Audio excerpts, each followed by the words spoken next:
2022 সালের ডিসেম্বর মাসে আফগানিস্তানের যে সরকার তারা একটা নির্দেশনা জারি করে নারীদের ঘরের বাইরে চলাফেরার ব্যাপারে একটা নিষেধাজ্ঞা। যদি 45 মাইলের ভেতরে হয় তাহলে মহিলারা একা বের হতে পারবেন, কিন্তু যদি 45 মাইলের বাইরে হয় তাহলে তারা একা বের হতে পারবেন না, ঘনিষ্ঠ পুরুষ আত্মীয় থাকা লাগবে সাথে করে।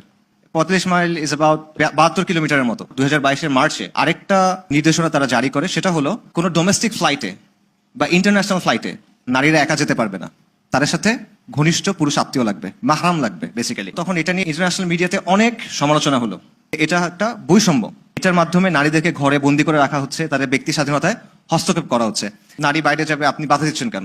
এটা তার ব্যক্তি স্বাধীনতায় হস্তক্ষেপ। এটা শুধু নারীর জন্য কেন? এটা তো পুরুষের জন্য হইতে পারে, আপনি শুধু নারীর জন্য কেন করতেছেন? এটাও একটা বৈষম্য হচ্ছে এখানে। এই আফগান সরকার বা এর আগে সৌদি সরকার তারা এটার পক্ষে যুক্তি কি দিছিল? যুক্তি ছিল এটা ইসলামের একটা বিধান, এটা ধর্মের একটা বিধান, অর্থাৎ তারা ধর্মীয় একটা যুক্তি দিচ্ছে। এখানে একটা আপত্তি আসে যে সরকার কি আমাকে জোর করে ধর্ম পালন করাবে কিনা, সরকারের কি দায়িত্ব কিনা আমাকে মুত্তাকি বানানোর, আমাকে নামাজি বানানোর। আমরা যেই সমাজে বড় হয়েছি, যেই ব্যাকগ্রাউন্ড থেকে আমরা বেশিরভাগ মানুষ আসছি, ফর এক্সাম্পল আমি নিজে ব্যক্তিগতভাবে যেখান থেকে আসছি, সেই সব জায়গা থেকে এই যুক্তিগুলো আসলে খুবই ভালো যুক্তি, শক্ত যুক্তি। সমস্যাটা হলো এই যুক্তি সব তো ভালো লাগতেছে, বাকি ওই অবস্থানটা তো ইসলামের জায়গা থেকে সঠিক।